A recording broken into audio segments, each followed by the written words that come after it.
Story 2, The Crime of Captain Gahagan, from The Paradoxes of Mr. Pond, by G. Chesterton.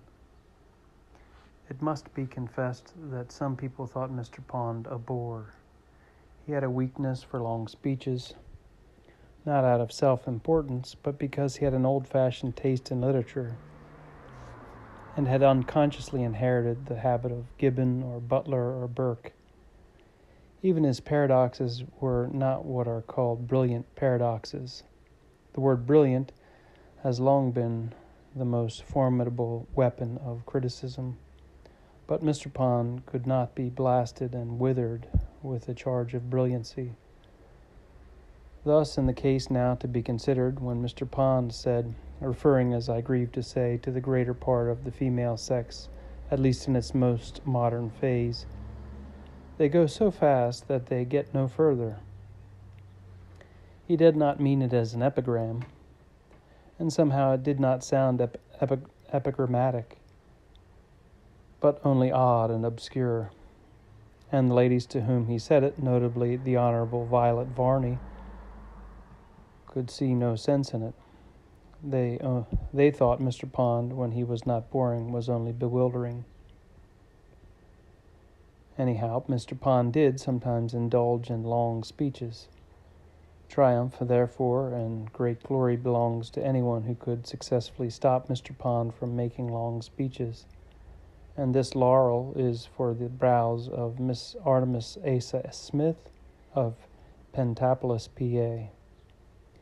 She came to interview Mr. Pond for the Live Wire, touching his alleged views on the Haggis mystery, and she did not let him get a word in edgewise.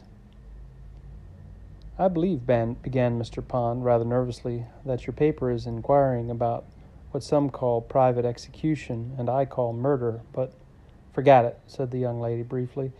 "It's just too wonderful for me to be sitting here next to all secrets of your government. Why," she continued her monologue, though in a style of dots and dashes, as she would not let Mr. Pond interrupt her. She seemed to think it only fair to interrupt herself.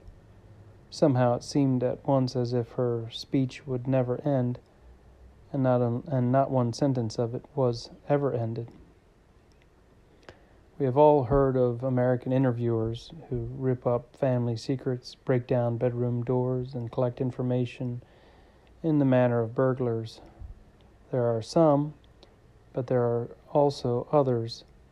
There are or were, when the writer remembers them, a very large number of intelligent men ready to discuss intelligent things, and there was Miss Asa Smith. She was small and dark. She was rather pretty, and would have been very pretty if she had not dipped her lipstick in hues of earthquake and eclipse. Her fingernails were painted 5 different colors, looking like the paints in a child's paint box, and she was as innocent as a child. She was also as garrulous as a child. She felt something paternal about Mr. Pond and told him everything. He did not have to tell her anything. No buried tragedies of the Pond family were dug up, no secrets of the crimes committed behind Mr. Pond's bedroom door. Conversation, so to describe it, revolved largely around her early days in Pennsylvania, her first ambitions and ideals, which two things, like many of her local traditions, she seemed to imagine to be the same. She was a feminist and had stood up with Ada P. Tuke against clubs and saloons and the selfishness of man. She had written a play, and she just longed to read it to Mr. Pond. "About that question of private execution," said Mr. Pond politely, "I suppose we've all been tempted in desperate moments." "Well, I'm just desperate to read you this play, and you know how it is. You see, my play's awfully modern, but even the modernist people haven't done just that. I mean, beginning in the water and then—" "Beginning in the water?" inquired Mr. Pond. "Yes, isn't it just too— Oh, you know, I suppose they will have all characters in bathing dresses soon, but they'll only just enter left or right, come on at the side, and all the old stuff. My characters enter from above, diving with a splash. Well, that'll be a splash, won't it? I mean to say, it begins like that. She began to read very rapidly. Scene, see outside the Lido. Voice of Tom Toxin from above. See me make a splash if Toxin dives from above to stage in pea-green bathing suit. Voice of Duchess from above. Only sort of a splash you'll ever make. Duchess dives from above in scarlet bathing suit. Toxin coming up spluttering. Splutter as splutter, splosh is the only splash by your Duchess. Oh, Grandpa. She calls him Grandpa, you see, because splosh means money in that ever-so-old comic song. They're quite young, really, of course, and rather, but Mr. Pond interposed with delicacy and firmness. I wonder whether you would be so very kind, Miss Asa Smith, as to leave the manuscript with me or send me a copy, so that I can enjoy it at leisure. It reads rather quickly for old buffers like me, and nobody ever seems to finish a sentence. But do you think you can persuade our leading actors and actresses to dive from great heights into a stage sea? Oh, I dare say some of the old stagers would be stuffy about it, she replied, because you can't fancy your great tragedian Olivia Feversham, though she's not so old really, and just lovely still, only but so Shakespearean. But I've got the Honorable Violet Varney to promise, and her sister's quite a friend of mine, though of course not so, and lots of amateurs would do it for fun. That Gahagan guy is a good swimmer, and he's acted too, and oh well, he'll click if Joan Varney's in it.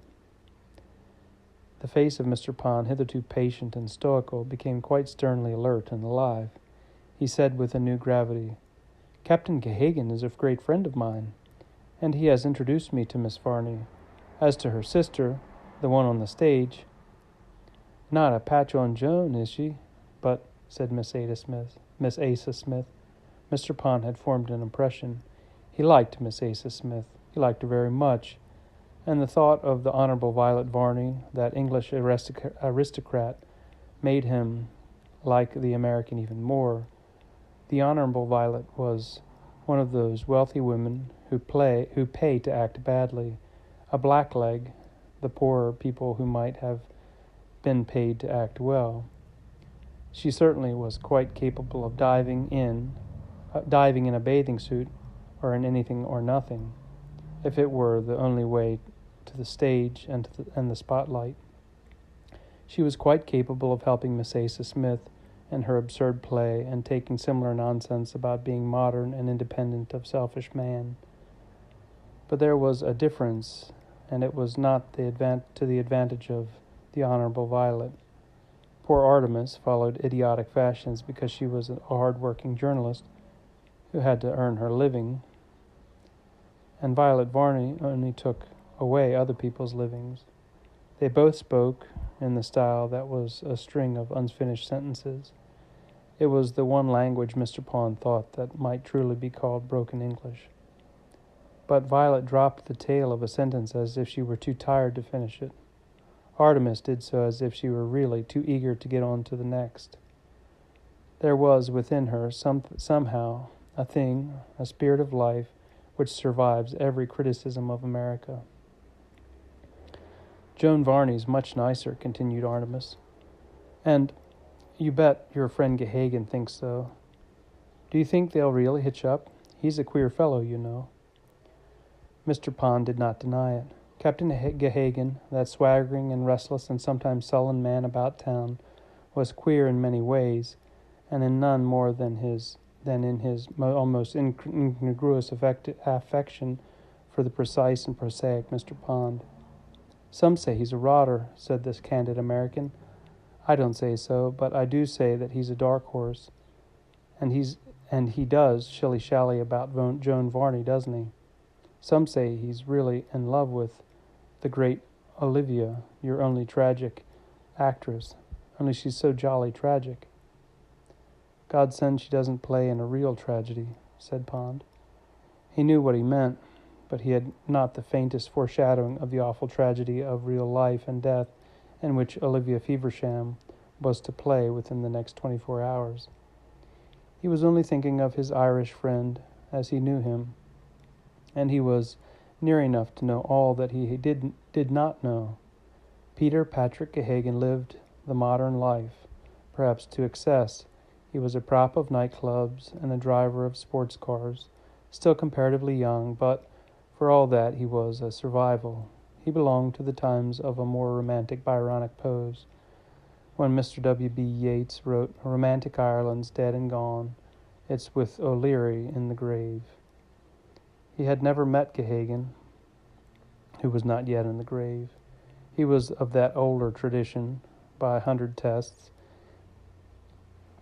He had been a cavalry soldier and also a member of Parliament, the last to follow the old Irish orators with their rounded periods. Like all these, for some reason he adored Shakespeare. Isaac Butt filled speeches with Shakespeare. Tim Healy could quote the poet so that his poetry seemed part of the living talk at table. Russell of Killowen read no other book. But he, like they, was Shakespearean in an 18th century way, the way of Garrick, and that 18th century that he recalled had a pretty pagan side to it. Pond could not dismiss the chances of Gahagan having an affair with Olivia or anyone else, and if so, a storm might be brewing, for Olivia was married, and to no complacent husband either. Frederick Feversham was something worse than an unsuccessful actor. He was one who had been successful. He was now forgotten in the theater and remembered only in the law courts, a dark and crabbed man, still haggardly handsome. He had become famous or familiar as a sort of permanent litigant. He was eternally bringing actions against people whom he had charged with trivial tricks and distant and disputable wrongs, managers and rivals, and the rest. He had as yet no special quarrel with his wife, younger than himself and still popular in the profession, but he was much less intimate with his wife than with his solicitor. Through court after court Feversham passed, pursuing his rights and followed like a shadow by his solicitor, Luke, of the firm of Masters, Luke and Masters, a young man with flat yellow hair and a rather wooden face. What he thought of his client's feuds and how far he ventured to restrain them, that wooden face would never reveal. But he worked well for his client, and the two had necessarily become, in a way, companions in arms. Of one thing Pond was certain: neither Feversham nor Luke was likely to spare Gahagan. If that erratic gentleman put himself in the wrong. But this part of the problem was destined to find a worse solution than he dreamed of. 24 hours after Pond's talk with the interviewer, he learned that Frederick Feversham was dead. Like other litigious persons, Mr. Feversham had left a legal problem behind him to feed many lawyers with fees. But it was not the problem of an ill-drawn will or a dubious signature. It was the problem of a stiff and staring corpse, lying just inside a garden gate and nailed there by a fencing sword with the button broken off. Frederick Feversham, that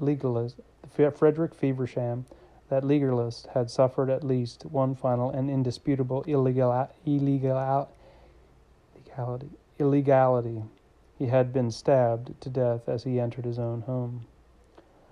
Long before certain facts, slowly collected, were put before the police, they were put before Mr. Pond.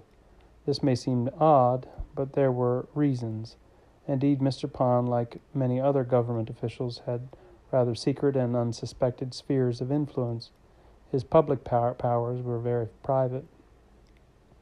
Younger and more conspicuous men had even been known to stand in a certain awe of him, owing to the special circumstances. But to explain all that is to explore the labyrinth of the most unconstitutional of all constitutions. In any case, his first warning of the trouble took the commonplace form of an ordinary legal letter with the heading of the well-known firm of Masters, Luke and Masters, expressing the hope that Mr. Luke might be allowed to discuss certain information with Mr. Pond before it was necessary for it to reach the police authorities or the press.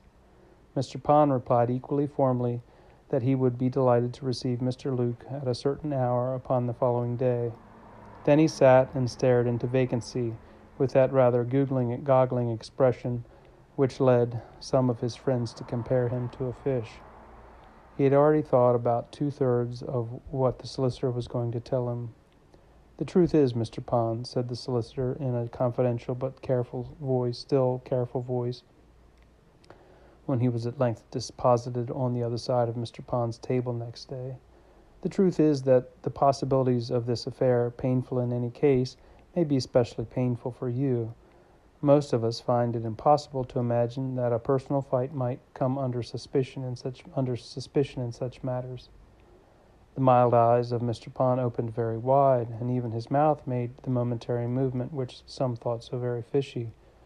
The lawyer probably assumed that he was shocked at the first suggestion of his friend being affected. In fact, he was mildly amazed to suppose that anybody had not entertained the idea long ago. He knew that words to that effect were common in the more conventional detective stories which he heartily enjoyed as a change from Burke and Gibbon. He could see the printed words on 100 pages. None of us could have believed that this handsome young cricketer had committed a crime, or it seemed absurd to connect murder with a man like Captain Pickleboy, the most popular figure in society. He had always wondered what the words meant. To his simple and skeptical 18th century mind, they seemed to mean nothing at all. Why should not pleasant and fashionable men commit murders like anybody else? He was very much upset himself inside about this particular case, but he still did not understand that way of talking. "I am sorry to say," continued the lawyer in a low voice, "that private investigation which we have already made on our own account places your friend Captain Gahagan in a position requiring explanation." Yes, thought Pond, and my God, Gahagan really does require explanation. That's exactly the difficulty about him. But Lord, how slow this fellow is. In short, the real trouble was that Pond was very fond of Captain Gahagan, but in so far as one could ask whether men were capable of murder, he was rather inclined to think that Gahagan was capable of murder, more capable of murder than of meanness to a cabman. Suddenly, with extraordinary vividness, the image of Gahagan himself sprang up in Pond's memory. Gahagan, as he had last seen him lounging with his large shoulders and long stride, and strange dark red hair, under the rather rakishly tilted gray top hat, and behind him a space of sunset where the evening clouds passed in a sort of crumbling purple pomp, rather like the pomp of poor Gahagan himself. No, the Irishman was a man of 77 times to be forgiven, but not a man to be lightly acquitted. "Mr. Luke," said Pond suddenly, "will it save time if I tell you, to start with, what I know there is against Gahagan? He was hanging around Mrs. Feversham, the great actress. I don't know why he was. My own belief is that he is really in love with another woman. Yet he did unquestionably give the actress a huge amount of his time, hours and hours, and late hours, too. But if Feversham caught him doing anything unconventional, Feversham was not the man to let him off without a lawsuit and a scandal, and God knows what. I don't want to criticize your client, but speaking crudely, he almost lived on lawsuits and scandals all his life. And if Feversham was the man to threaten or blackmail, I give it you frankly that Gahagan was the man to hit him back in a bodily fashion, and perhaps kill him, especially if a lady's name were involved. That is the case against Captain Gahagan, and I tell you at the start that I don't believe in it." "Unfortunately, it is not the whole case against Captain Gahagan," replied Luke smoothly, "and I fear the full statement may make even you believe it. Perhaps the most serious result of our investigation is this. It is now quite clearly established that Captain Gahagan gave 3 quite contrary and inconsistent accounts of his movements, or proposed movements, on the evening of the murder. Allowing him the highest possible marks for truthfulness in the matter, he must at least have told 2 lies and 1 truth. "I've always found Gahagan truthful enough," replied Pond, "except when he was telling lies for amusement, which is really rather the mark of a man who doesn't prostitute the sublime art of lying to the base uses of necessity. About all ordinary practical things, I have found him not only frank, but also rather precise." "Even accepting what you say," answered Mr. Luke dubiously, "we should still have to answer. If he was commonly candid and truthful, it must have been a mortal and desperate occasion that made him lie." "To whom did he tell these lies?" asked Mr. Pond. "That is where the whole matter is so painful and delicate," said the lawyer, shaking his head. "That afternoon it seems Gahagan had been talking to several ladies." "He generally has," said Pond. "Or was it they who were talking to him? One of them happened, for instance, to be that very charming lady, Miss Asa Smith of Pentapolis. I would venture to guess that it was she who was talking to him." "This is rather extraordinary," said Luke, in some surprise. "I do not know if it was a guess, but one of them certainly was Miss Asa Smith of Pentapolis. The other two were the Honorable Violet Varney, and last but not least, the Honorable Joan Varney. As a matter of fact, it was the last that he spoke to first, which I suppose was only natural. It is notable on your own suggestion that he is really attached to this last lady, that his statement to her was apparently much the nearest to the truth." "Ah," said Mr. Pond, and pulled his beard thoughtfully. "Joan Varney," observed the lawyer gravely, "stated most definitely, before she knew that there was any trouble or tragedy in the case, that Captain Gahagan had left the house, saying, 'I'm going around to the Fevershams.' And as you say, that is contradicted by his statement to the others," said Mr. Pond. "Most emphatically," replied Luke. "The other sister, well known on the stage as Violet Varney, stopped him as he was going out, and they exchanged a little light conversation. But as he left, he distinctly said to her, 'I'm not going to the Fevershams. They're still at Brighton,' or something like that. And now we come," said Mr. Pond, smiling, "to my young friend from Pentapolis. What was she doing there, by the way?" "He found her on the doorstep when he opened the front door," replied Mr. Luke, also smiling. "She had arrived in a rush of enthusiasm to interview Violet Varney as comedienne and social leader. Neither she nor Gahagan are the sort of people not to be noticed or to fail to notice each other. So Gahagan had a little talk with her too, at the end of which he departed with a flourish of his gray top hat, telling her that he was going immediately to the club." "Are you certain of that?" asked Pond, frowning. "She was certain of it, because she was in a red-hot rage about it," replied Luke. "It seems that she has some feminist fad on the subject. She thinks all male persons who go to clubs go there to tell slanderous anecdotes about women and then drink themselves under the table. She may have had a little professional feeling about it, too. Perhaps she would have liked to have a longer interview, either for herself or the live wire, but I'll swear she's quite honest." "Oh, yes," said Mr. Pond emphatically, but rather gloomily. "She's absolutely honest." "Well, there it is," said Luke, speaking also not without a decent gloom. "It seems to me that the psychology is only too obvious under the circumstances. He blurted out where he was really going to the girl he was accustomed to confide in.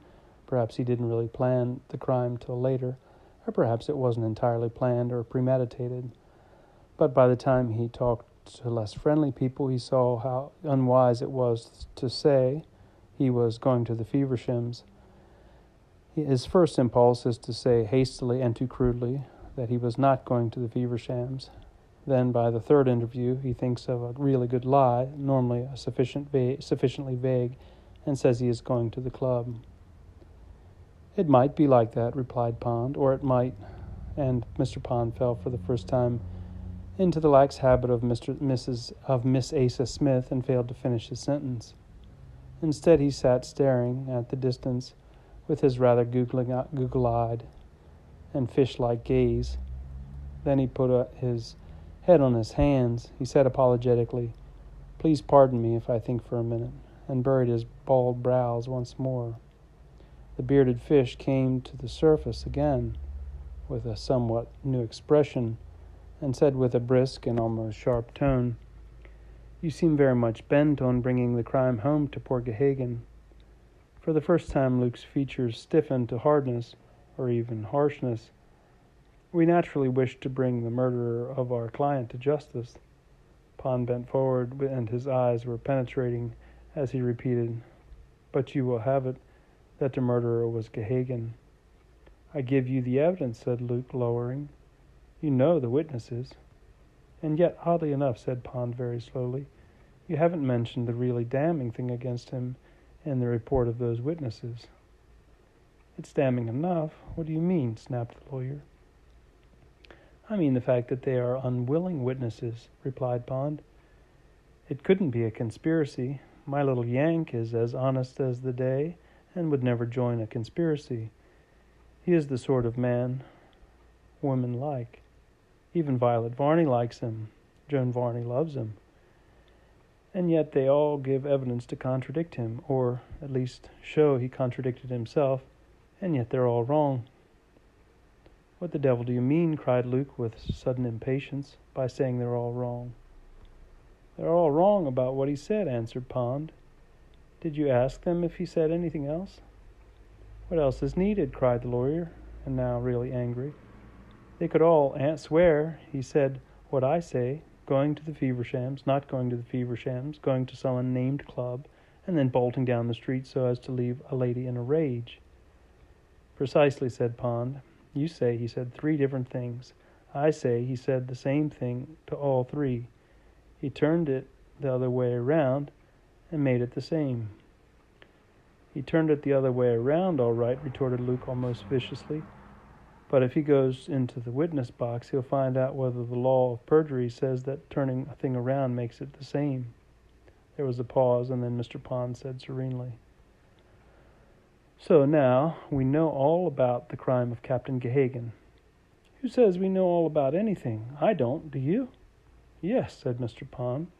"The crime of Captain Gahagan was that he didn't understand women, especially modern women. These men with a vague air of being lady killers seldom do. Don't you know the dear old Gahagan is really your great-great-grandfather?" Mr. Luke made a movement as of sudden and sincere alarm. He was not the first man to fancy for a moment that Mr. Pond was mad. "Can't you see," went on Pond, "that he belongs to the school of the old bucks and beaux who called her woman, lovely woman, and knew nothing whatever about her, to the considerable increase of her power, but how they could pay compliments,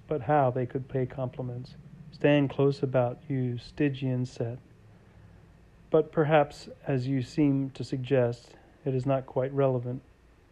But you see what I mean by Gahagan being the old sort of lady killer." "I know he's a very old sort of gentleman killer," cried Luke quite violently, "and that he killed the worthy and greatly wronged gentleman who was my client and friend." "You seem a little annoyed," said Mr. Pond. "Have you tried reading Dr. Johnson's Vanity of Human Wishes? Very soothing, believe me. Those 18th century writers I wanted to quote are so very soothing. Have you read Addison's play about Cato?" "You appear to be mad," said the lawyer, now positively pale. "Or again," continued Mr. Pond, in a chatty way, "have you read Miss Asa Smith's play about the Duchess in the bathing suit? All the sentences curiously cut short, like the bathing suit." "Do you mean anything whatever?" asked the lawyer in a low voice. "Oh, yes, I mean a great deal," replied Pond, "but it takes quite a long time to explain, like the Vanity of Human Wishes. What I mean is this: my friend Gahagan is very fond of those old wits and orators, just as I am, speeches where you have to wait for the peroration, epigrams with the sting in the tail. That's how we first became friends, by both being fond of the 18th century style, balance and antithesis and all that. Now, if you have this habit and read, say, the hackneyed lines of In Cato, "'Tis not in mortals to command success, but will do more, Sempronius, will deserve it. Well, it may be good or bad, but you've got to wait for the end of the sentence, because it begins with a platitude and ends with a point. But the modern sort of sentence never ends, and nobody waits for it to end. Now, women were always a little like that. It isn't that they don't think.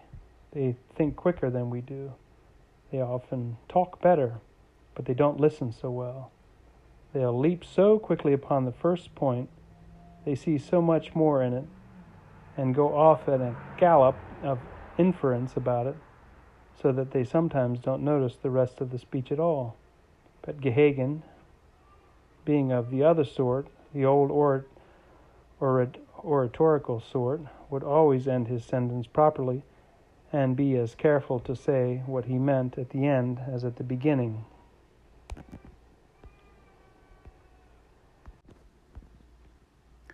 I suggest to you, as the barristers say, that what Captain Gahagan really said to Joan in the first case was this: I'm going round to the Fevershams. I don't believe they're back from Brighton yet, but I'll just look in and see. If they're not, I'll go on to the club. That is what Peter Gahagan said, but that is not what Joan Varney heard. She heard about going to the Fevershams and felt at once that she knew all about it, far too much about it, to the not unnatural tune of he's going to see that woman, even though his next words were that the woman almost certainly wasn't there. Stuff about Brighton and the club didn't interest her, and she didn't even remember it. Very well, let us go on to the next case. What Gahagan said to Violet Varney was this: It's no good going to the Fevershams, really. They're not back from Brighton. But perhaps I'll look in and see. If they're not back, I shall go on to the club. Violet is much less truthful and careful than Joan. She was jealous of Olivia herself, but in a much shallower way, Violet supposing herself to be an actress. She also heard the word Feversham and remembered vaguely that he said it was no good going there, that is, that he was not going there.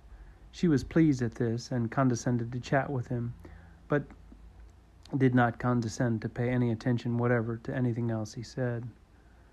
Now, for the third case, what Gahagan said to Miss Artemis Asa Smith on the doorstep was this: I'm going to the club. I promised to look in on some friends of mine on the way, the Fevershams, but I don't believe they're back from Brighton.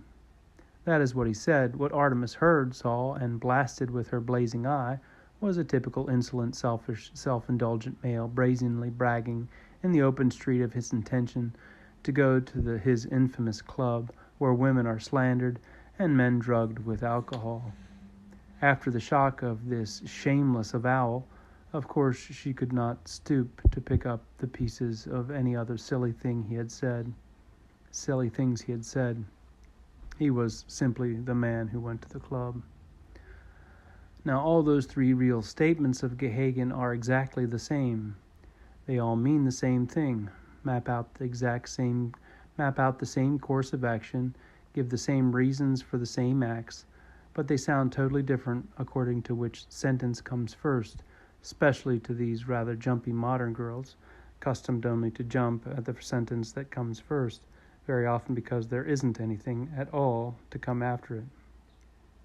The Asa Smith school of drama, in which every sentence stops as soon as it starts, if it doesn't strike you as having much to do with the tragedy of Cato, has had a very great deal to do with the tragedy of Captain Gahagan.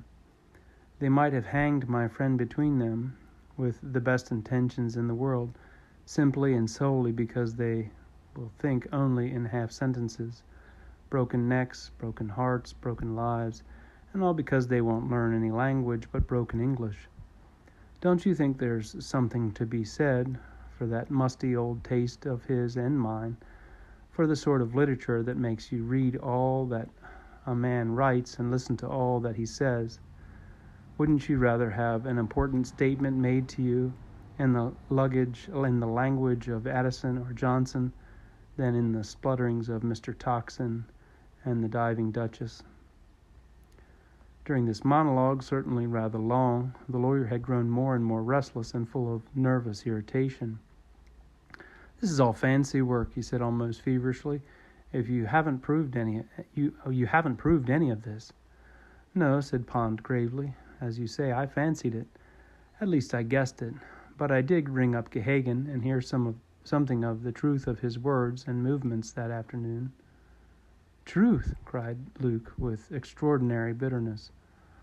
Pond looked at him curiously. That woodenness of visage, which was the first impression produced by Mr. Luke, was found on examination to consist mostly of a rather forced look of fixity, combined with the rigid smoothness of his head and hair, the latter looking as if it had been painted on with some rather sticky yellow paint, a gummy gamboge. His eyes, indeed, were cold and often partially closed, but inside them were the gray-green eyes seemed strangely small, as if they were distant, and they were dancing and darting about like microscopic green flies. The more Mr. Pond looked at those veiled but restless eyes, the less he liked them. The old fancy came back to him about an actual conspiracy against Gahagan, though certainly not one worked by Artemis or Joan. At last he broke the silence very abruptly. "Mr. Luke," he said, "you are naturally concerned for your late client, but some might feel you had a more than professional interest. Since you study his interests so deeply, can you give me a piece of information about him? Did Mr. Feversham and his wife come back from Brighton that day? Was Mrs. Feversham at the house that afternoon, whether Gahagan went there or not?" "She was not," said Luke shortly. "They were both expected to return next morning. I have no idea why Feversham himself did not return that night. Looks almost as if somebody had sent for him," said Mr. Pond. Mr. Luke, the solicitor, rose abruptly from his seat and turned away. "I cannot see any use in all these speculations of yours," he said, and making a stiff salute, he took his top hat and was gone from the house with a swiftness that seemed hardly normal. Next day, Mr. Pond clad himself even more conventionally and carefully than usual and proceeded to pay a round of calls on a series of ladies, a frivolous solemnity which with him was by no means usual. The first lady he waited upon was the Honorable Violet Varney, whom he had hitherto only seen in the distance, and was greatly depressed at having seen so close. She was what he believed in these latter days, to be described as a platinum blonde. It was doubtless a grateful reminiscence of her own name, which led her to tint her mouth and cheeks with a color that was rather violet than purple, giving an effect which her friends called ghostly and her foes called ghastly. Even from this listless lady did he extract some admissions lending to help in the reconstruction of Gahagan's real remarks, though the lady's own remarks had their usual air of expiring with a gasp before they were really finished. Then he had another interview with her sister Joan, and marveled inwardly at the strange thing which is human personality, and stands apart from modes and manners. For Joan had very much the same tricks of style, the same rather high, well-bred voice, the same sketchy, uncompleted sentences, but fortunately not the same purple powder, and not in the least the same eyes or gestures or mind or mortal soul. Mr. Pond, with all his old-fashioned prejudices, knew at once that in this other girl the new virtues were virtues, whether or not they were new. She really was brave and generous and fond of the truth, though in the society papers she did say so. "She's all right," said Pond to himself. "She's as good as gold, a great deal better than gold, and oh, how much better than platinum." Stopping at the next stage of his pilgrimage, he visited the monstrous and ludicrous large hotel which had the honor of housing Miss Artemis Asa Smith of Pennsylvania. She received him with the rather overwhelming enthusiasm which bore her everywhere through the world, and Mr. Pond had very little difficulty in her case in extracting an admission that even a man who goes to a club may happen not to be a murderer. Though this explanation was naturally less personal and intimate than his interview with Joan, about which he always refused to say a word to anybody, the ardent Artemis continued to earn his approval by her reserves of good sense and good nature. She saw the point about the order of the topics mentioned and its probable effect on her own mind, and so far the diplomacy of Mr. Pond had been successful. All the three ladies, with whatever degrees of seriousness or concentration, had listened to his theory of what Gahagan had said, and had all agreed that he might very probably have said it. This part of his task being done, Mr. Pond paused a little, and perhaps rather pulled himself together before approaching his last duty, which also took the form of calling on a lady.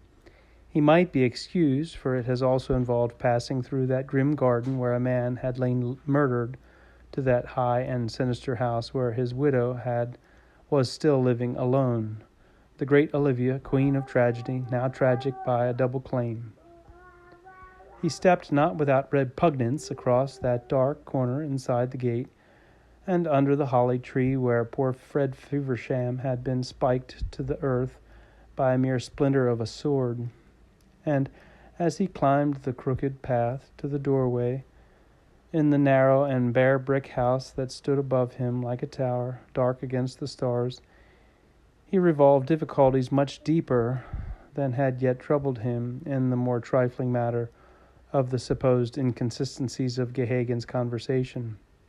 There was a real question behind all that nonsense, and it demanded an answer.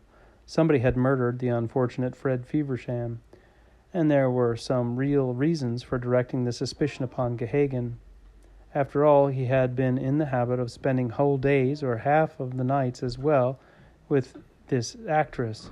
Nothing seemed more horribly natural, more repulsively probable, than that they had been surprised by Feversham and had taken the bloody way out. Mrs. Feversham had often been compared to Mrs. Siddons. Her own external behavior had always been full of dignity and discretion. A scandal for her was not an advertisement, as it would have been for Violet Varney. She had really the stronger motive of the two. But, good God, this would never do. Suppose Gahagan really was innocent, but at that price, whatever his weakness, he was just the man to be hanged like a gentleman rather than to let the lady. He looked up with great terror at the tower of dark brick, wondering if he were to meet the murderers. Then he furiously flung off the morbidity and tried again to fix himself on the facts. After all, what was there against Gahagan or the widow? It seemed to him, as he forced himself to colder considerations, that it really resolved itself into a matter of time. Gahagan had certainly spent a huge amount of time with Olivia. That was really the only external proof of his passion for her. The proofs of his passion for Joan were very external indeed. Pond could have sworn that the Irishman was really in love with Joan. He threw himself at her head, and she, on the accepted standards of modern youth, threw herself back at him. But these encounters, one might say collisions, were as brief as they were brilliant. Why did a lover full of such triumphs want to go off and spend such a lot of time with a much older woman? These broodings had turned him into an automaton and brought him unconsciously past the servants and up the stairs into the very room where he was asked to wait for Mrs. Feversham. He nervously picked up an old battered book, apparently dating from the time when the actress was a schoolgirl, for the flyleaf showed in a very schoolgirl hand, Olivia Malone. Perhaps the great Shakespearean actress claimed descent from the great Shakespearean critic. But anyhow, she must be Irish, at least by tradition. As he bent over the shabby book in the dusky anteroom, there shot into his mind a white ray of serene and complete understanding, so far as this tale goes, the last of the paradoxes of Mr. Pond. He felt full and complete certainty, and yet the only words to express it wrote themselves rapidly across his brain with the bewildering brevity of a hieroglyphic. Love never needs time, but friendship always needs time. More and more and more time, up to long past midnight. When Gahagan had done those crazy things that blazoned his devotion to Joan Varney, they had hardly occupied any time. When he fell on her from a parachute as she came out of church at Bournemouth, the fall was naturally very rapid. When he tore up a return ticket costing hundreds of pounds to stay with her half an hour longer in Samoa, it was only half an hour longer. When he swam the Hellespont in imitation of Leander, it was only for exactly 35 minutes conversation with Hero. But love is like that. It is a thing of great moments, and it lives in the memory of moments. Perhaps it is a fragile illusion. Perhaps, on the other hand, it is eternal and beyond time. But friendship eats up time. If poor Gahagan had a real intellectual friendship, then he would go on talking till long past midnight. And with whom would Gahagan be so likely to have one as with an Irish actress who was chiefly interested in Shakespeare? Even as he had the thought, he heard the rich and faintly Irish voice of Olivia welcoming him, and he knew he was right. "Don't you know," asked the widow with a mournful smile, when he had tactfully steered the conversation past condolences to Captain Gahagan, "don't you know we poor Irishes have a secret vice? It's called poetry, or perhaps I ought to say it's generally called recitation. It's been suppressed by the police in all the English salons, and that's the worst of the Irish wrongs. People in London are not allowed to recite poems to each other all night, as they do in Dublin. Poor Peter used to come to me and talk Shakespeare till morning, but I had to turn him out at last. When a man calls on me and tries to recite the whole of Romeo and Juliet, it gets past a joke. But you see how it was. The English won't allow the poor fellow to recite Shakespeare." Mr. Pond did indeed see how it was. He knew enough about men to know that a man must have a friend, if possible a female friend, to talk to till all is blue. He knew enough about Dubliners to know that neither devils nor dynamite will stop them from reciting verse. All the black clouds of morbid brooding on the murder which had oppressed him in the garden had rolled away at the first sound of this strong, good-humored Irish woman's voice. But after a little while they began to gather again, though more remotely. After all, as he had said before, somebody had killed poor Fred Feversham. He was quite certain now that it was not Feversham's wife. He was practically certain it was not Gahagan. He went home that night, turning the question over and over, but he had only one night's unrest. For the next day's paper contained all the news of the unexplained suicide of Mr. Luke, the well-known firm of Masters, Luke and Masters, and Mr. Pond sat gently chiding himself because he had not thought of the obvious fact that a man who is always tearing and rending people because he has been swindled may possibly discover one day that he has been swindled by his own solicitor. Feversham had summoned Luke to that midnight meeting in the garden in order to tell him so, but Mr. Luke, a man careful in his professional standing, had taken very prompt steps to prevent Mr. Feversham telling anybody else. "It makes me feel very bad," said Mr. Pond meekly and almost tremulously. At last, At that last meeting of ours, I could see he was awfully frightened already, and do you know, I'm very much afraid that it was I who frightened him."